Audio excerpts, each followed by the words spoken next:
Rien n'est jamais aussi beau en vrai. Et franchement, vous devriez me voir en dehors d'Insta. Et l'industrie de la publicité est tout aussi coupable. Entre les glaces faites de purée de pommes de terre et des voitures en réalité augmentée, voici quelques-unes des astuces les plus hallucinantes utilisées dans la pub.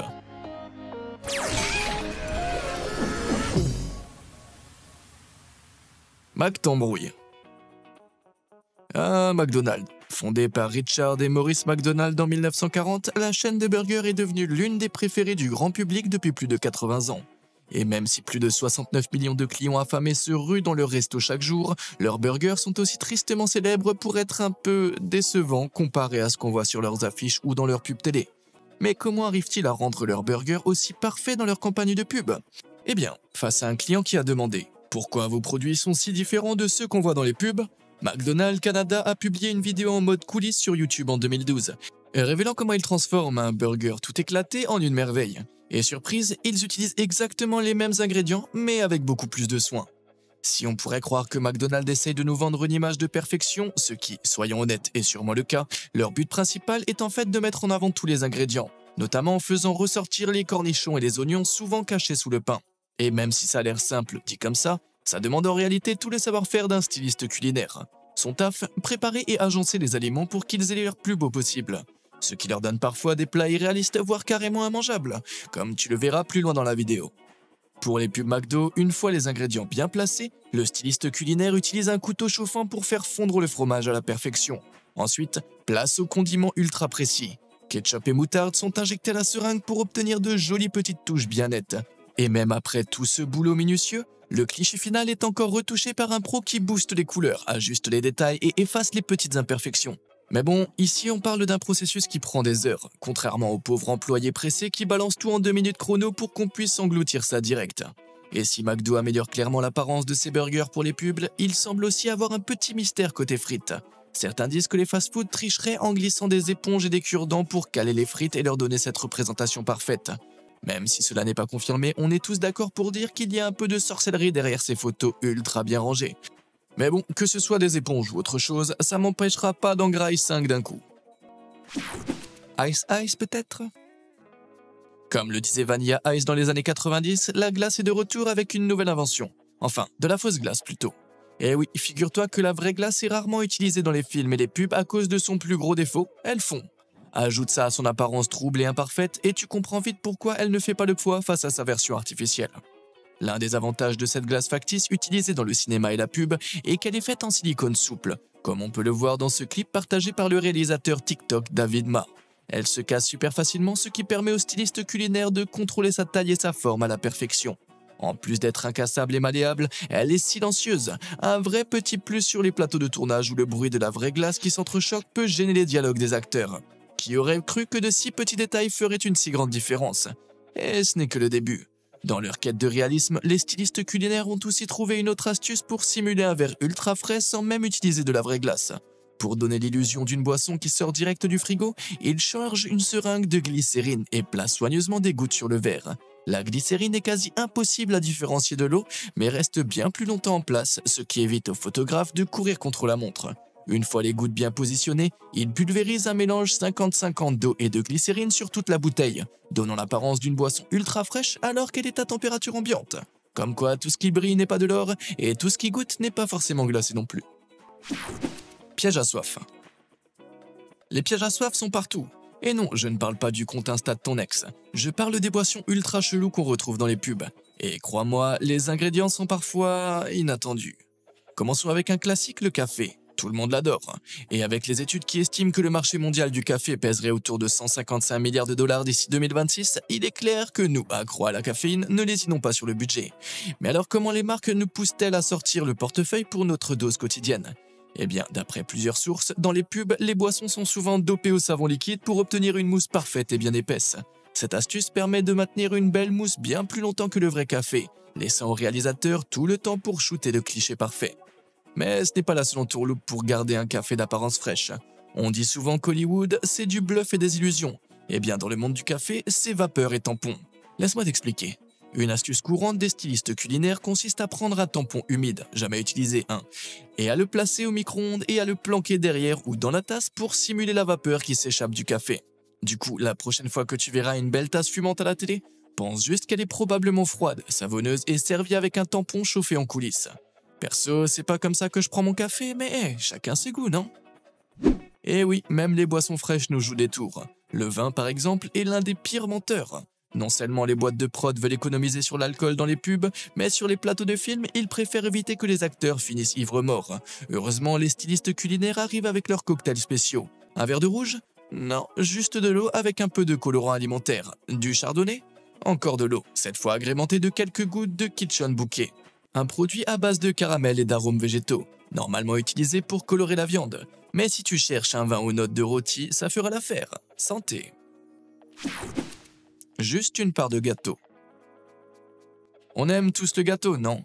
C'est là pour les anniversaires, les mariages, mais la plupart des gâteaux qu'on voit dans les pubs et les films ne sont pas 100% honnêtes. Sous les spots brûlants des plateaux, le glaçage fond et les gâteaux s'affaissent. Pour éviter ce carnage, les stylistes planquent souvent des couches en carton entre les étages pour stabiliser le tout. Ensuite, ils masquent ça avec une nouvelle couche de glaçage, ni vue ni connue. Et ça ne s'arrête pas là. Même le bon vieux chocolat fondu n'est pas ce qu'il semble.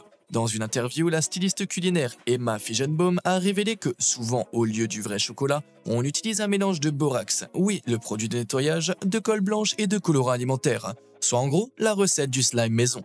Mais pourquoi? Parce que le slime ne fond pas et durcit pas aussi vite que le chocolat, et il se manipule beaucoup plus facilement pour obtenir l'effet voulu. Et ouais, ces stylistes sont littéralement des pros du slime. La chantilly fait également partie de la bande des tricheurs. Selon les stylistes culinaires, la vraie chantilly est rarement utilisée parce qu'elle se transforme rapidement en une bouillie nauséabonde. Ils préfèrent donc souvent utiliser le jumeau maléfique de la chantilly, la mousse à raser. En effet, grâce à son aspect blanc brillant et à sa structure durable, la mousse à raser est un substitut parfait à la crème fouettée et certainement aussi irrésistible. Mais crois-moi, elle n'est pas aussi savoureuse. Et maintenant, pour un dernier dessert trompe-l'œil, imagine la scène. C'est une journée étouffante, tu fonds, tu rêves d'une glace bien fraîche et quand elle arrive enfin, tu te laisses tenter. Ta langue tente désespérément de rattraper cette goutte qui coule lentement sur le cornet, mais trop tard. La glace dégouline de partout, tes mains sont, malgré tous tes efforts, collantes. Ice cream, ice cream. Bref, la glace fond, on est tous passés par là. Enfin, plus ou moins. Alors imagine la galère quand il s'agit de la photographier. Pour éviter ce souci, les stylistes culinaires utilisent, tiens-toi bien, de la purée de pommes de terre. Avec quelques gouttes de colorant, ils transforment les patates en dessert glacé. Pourquoi la purée? Eh bien, c'est plutôt simple en réalité, parce qu'elle a la même texture, se colore facilement, et au pire, ça reste comestible.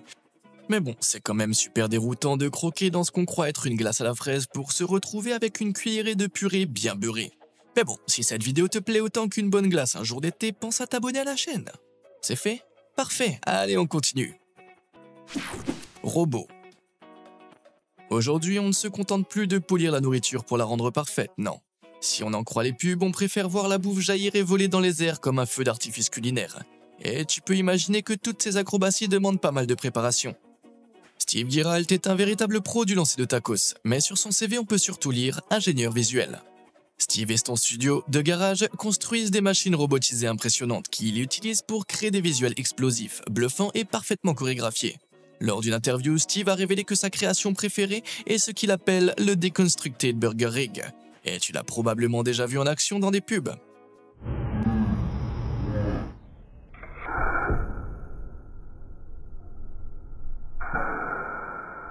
Action. Plutôt impressionnant, non?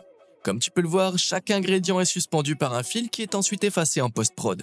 Puis grâce à un système de guillotine ultra rapide, tous les fils sont coupés d'un coup et la gravité fait le reste. Si seulement s'habiller le matin était aussi simple que ça. La méthode Starbucks. J'adore Starbucks autant de tout le monde, mais sérieusement, pourquoi ils n'arrivent jamais à écrire mon prénom correctement? J'en veux un peu à mes parents, qui appellent son gosse truc de fou, franchement. Bref, cette habitude de massacrer les prénoms a déclenché une théorie du complot sur Internet. Et si c'était volontaire? Le concept, les baristas écriraient volontairement des prénoms farfelus pour que les clients partagent l'erreur avec leurs potes ou sur les réseaux, donnant à Starbucks encore plus de visibilité gratos. Malin, non? Mais Starbucks a réagi à ces accusations en plaidant non coupable. Selon eux, cette tradition est juste un moyen fun et innocent pour les employés de créer du lien avec les clients. Pas de plan diabolique derrière ça.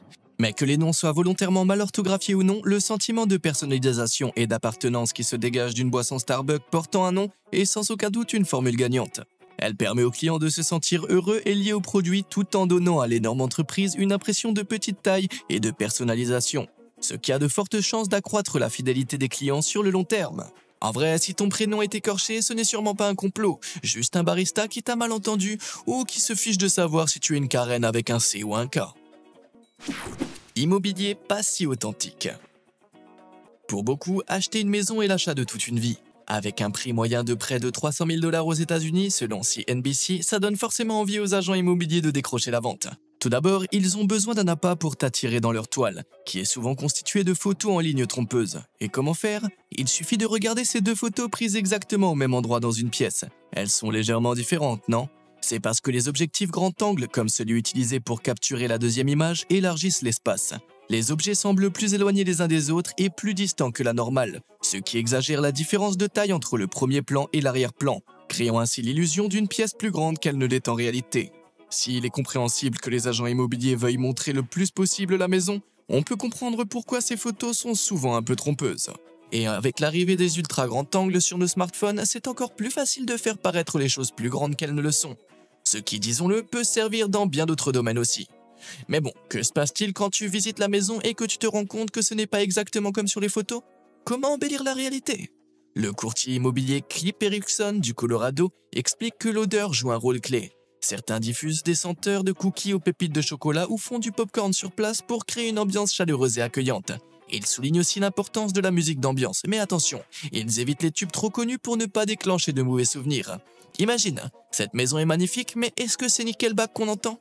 Allez chérie, on se casse. Tromperie sur roue. Mis à part l'immobilier, acheter une voiture est aussi l'un des plus gros achats de notre vie. Selon Forbes, un bolide flambant neuf coûte en moyenne autour de 45 000 $. Et avec un marché qui devrait grimper jusqu'à près de 9 000 milliards de dollars d'ici 2030, les concessionnaires sont prêts à tout pour nous faire passer à la caisse. Donc, pas étonnant que l'industrie automobile ait quelques tours bien rodés dans sa manche. Le plus bluffant, ce serait sans doute ce qu'on appelle la Blackbird, une sorte de voiture virtuelle capable de se transformer en n'importe quel modèle. Je t'explique. En fait, la Blackbird fonctionne comme n'importe quelle autre voiture ordinaire, mais avec sa caméra 360 et son scanner lidar embarqué, ce n'est rien de moins qu'extraordinaire. Cette caméra 360 capte l'environnement immédiat, tandis que le scanner lidar utilise la technologie laser pour collecter les dimensions des bâtiments et des objets à proximité. Grâce à l'image de synthèse, la Blackbird peut ensuite être transformée en n'importe quelle voiture imaginable.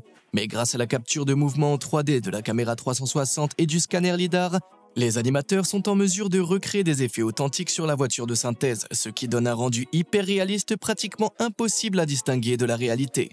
En plus, la Blackbird est entièrement modulable. Elle peut s'allonger, s'élargir, changer de roue et de suspension pour coller aux proportions de n'importe quel modèle, de la Toyota au Range Rover.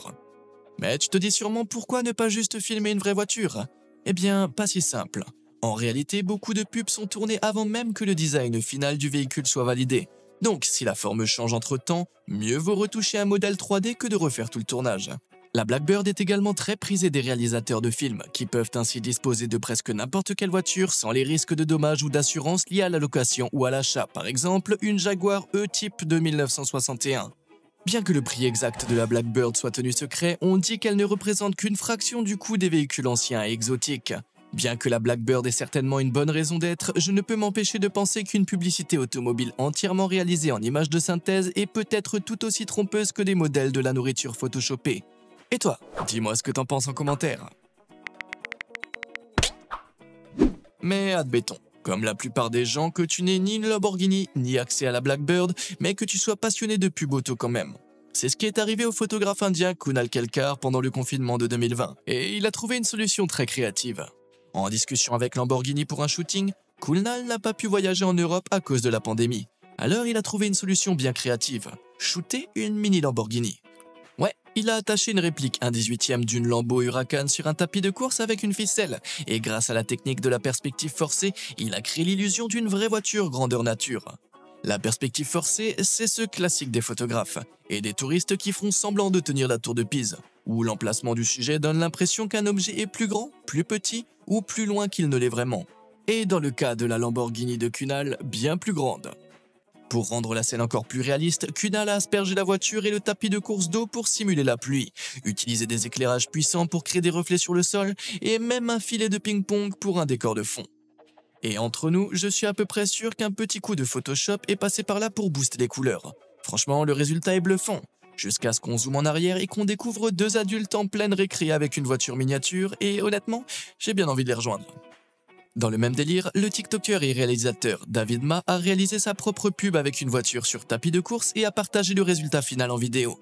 Comme Kunal, il a utilisé la perspective forcée et des éclairages dynamiques, mais avec en plus une douchette pour la pluie et un spray à brouillard pour simuler une tempête dramatique. Le résultat est canon. On croirait vraiment que sa mini BMW roule sur une vraie route détrempée. Moralité, je crois bien que je viens de trouver à quoi va enfin me servir mon tapis de course. Objectif crinière de rêve. Je suis récemment tombé sur une pub de shampoing et je me suis dit « Ah, si seulement mes cheveux étaient aussi épais et brillants que ça !» En repensant à ma tignasse désespérante, j'ai fait quelques recherches et devine quoi? Dans la vraie vie, personne n'a des cheveux comme dans les pubs. Alors c'est quoi le secret? Un shampoing magique? Pas vraiment. Pour obtenir ces chevelures soi-disant parfaites, les stylistes capillaires admettent commettre le péché ultime. Utiliser de faux cheveux. Extension, postiche, tout est bon pour créer l'illusion d'une crinière de rêve. Et parfois, les cheveux ne sont même pas fixés à la tête du mannequin. Avec une touffe de cheveux épinglée à la toile de fond, les cheveux de ce modèle se fondent parfaitement dans celle-ci grâce à une perspective forcée, créant ainsi l'illusion de longues mèches dorées. Plutôt dingue, non? Mais la supercherie ne s'arrête pas là. Quand les pros n'arrivent toujours pas à avoir l'effet souhaité, ils glissent carrément des boules de polystyrène dans la chevelure. Résultat, business devant et soirée mousse derrière.